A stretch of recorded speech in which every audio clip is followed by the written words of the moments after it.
गीता अध्याय 5 श्लोक 19। इहैव तैर्जितः सर्गो येषां साम्ये स्थितं मनः निर्दोषं हि समं ब्रह्म तस्माद् ब्रह्मणि ते स्थिताः। जिनका मन समभाव में स्थित है उनके द्वारा इस जीवित अवस्था में ही संपूर्ण संसार जीत लिया गया है, क्योंकि सच्चिदानंद घन परमात्मा अर्थात ब्रह्म निर्दोष और सम है। इससे वे सच्चिदानंद घन परमात्मा में ही स्थित हैं। इस श्लोक में ब्रह्म का अर्थ सच्चिदानंद घन परमात्मा किया गया है।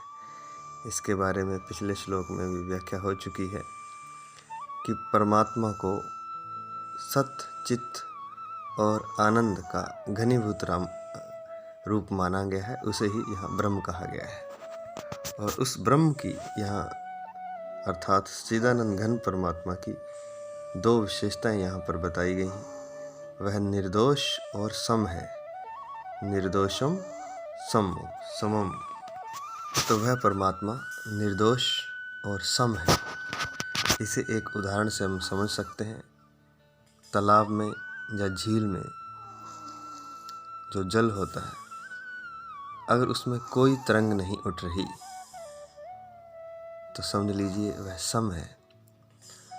जब उसमें कोई तरंग नहीं उठ रही और वह पानी बिल्कुल शुद्ध है, साफ है, बिल्कुल शीशे की तरह पानी साफ है, अर्थात पानी निर्दोष है और सम है, अर्थात उसमें कोई तरंग, कोई हल्की सी तरंग में नहीं उठ रही।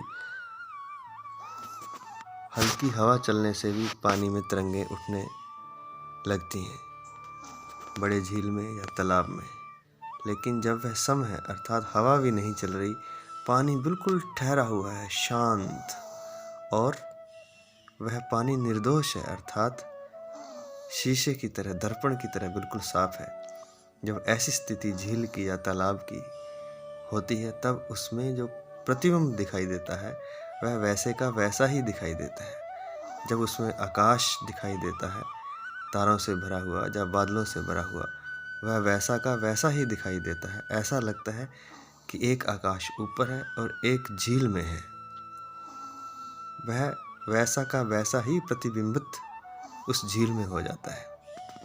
उसी बात को यहाँ पर बताया गया है कि जिनका मन समभाव में स्थित है, अर्थात मन में विचारों की कोई लहर नहीं उठ रही, उसके सारे विचार, इच्छाएं, कामनाएं शांत हो चुकी हैं, सारे संकल्प विकल्प तिरोहित हो चुके हैं, मन सम हो गया है।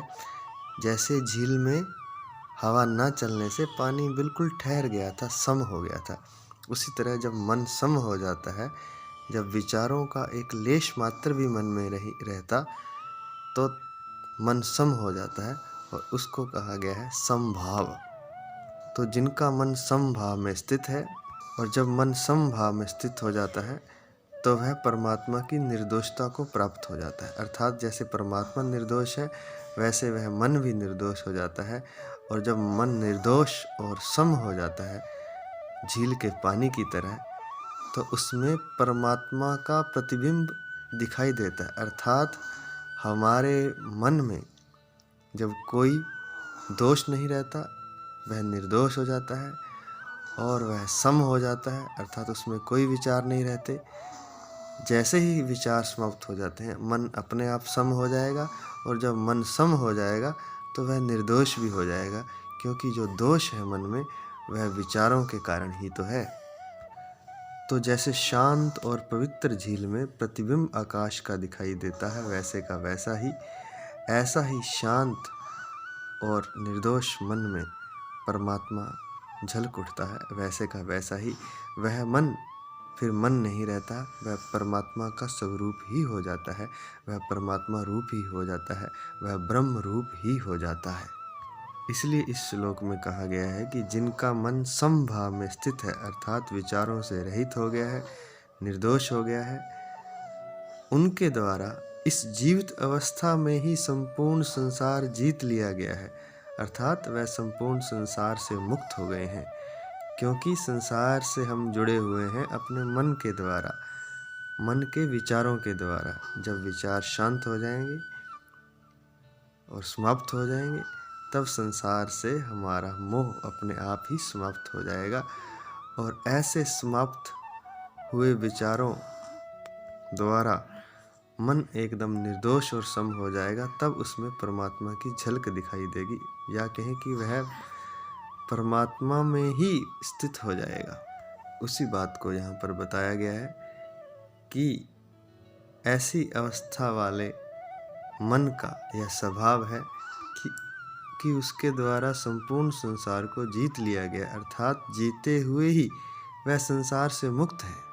जैसे मृत्यु के उपरांत व्यक्ति संसार से मुक्त होता है, संसार की कोई वस्तु उसे विचलित नहीं करती, लेकिन ऐसे मन वाला जिसका मन समभाव में स्थित है, विचारों से रहित हो गया है, वह जीते जी ही इस संसार से मुक्त हो जाता है। और कहाँ स्थित होता है?